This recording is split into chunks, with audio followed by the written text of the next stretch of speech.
Hey vocalists, I'm Bree and I am the worship director here at CLF, and I want to walk you through some of the expectations that we have for all of the vocalists here in the CLF Ministry of Worship. We're going to use an acronym over the next 4 weeks, S.I.N.G, S-I-N-G, to help you remember what these things are. So today we're going to start with the very first letter S, and this one stands for support the lead.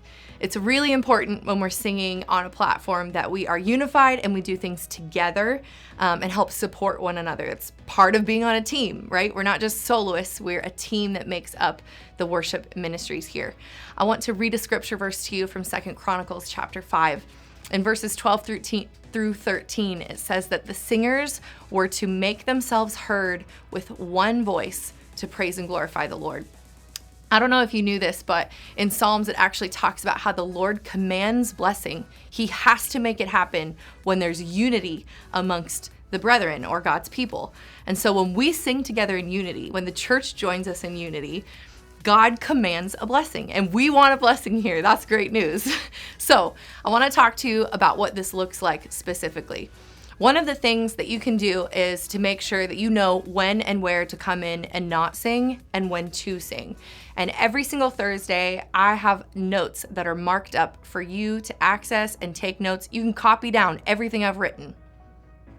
You'll see on the music stand when you get to rehearsal, I'll have a chart just like this one, and I mark up where we're singing unison, where we're singing parts. I usually color code it because I'm one of those kinds of people, but you'll know exactly where to come in, exactly what to sing. On Planning Center, you'll notice in the Order of Service tab where I've listed who's singing which part, so you'll know exactly if you need to learn the alto harmony or soprano or tenor harmony, or if you're singing background melody.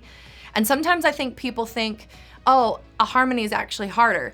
To some degree, maybe so, but singing background melody can actually be a larger challenge. And when we sing in unison, that's where we get all these different pieces and parts and people of different walks of life and people of different skills and tones and timbre coming together, and we've got to make our voices sound like one sound.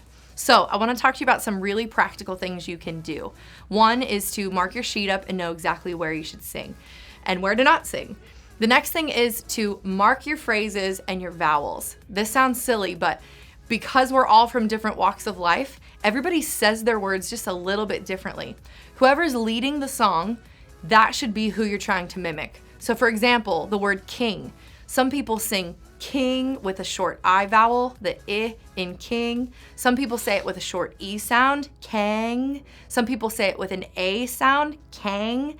It's really important that whoever is leading the song, you are matching their vowel shapes, because this helps us sound like one sound.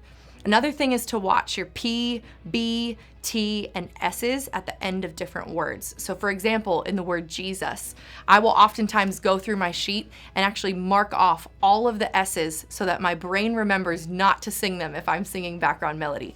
Just let the lead vocalist finish that S. So instead of singing Jesus with 9 different people and getting all at the end of the phrase, everyone but the lead will just say Jesus. And that sounds really silly to us right now, but when it's amplified through a microphone, having one person close that phrase really helps things to sound unified and neat and tight and put together like one voice. You can see how all these little things put together can help us sound like one sound, and that's when the Lord commands blessing. That's when He's most glorified. I'm super excited to walk you through the next few weeks of this video series. Stick with me. Next week, we're talking about the letter I for incline your ear.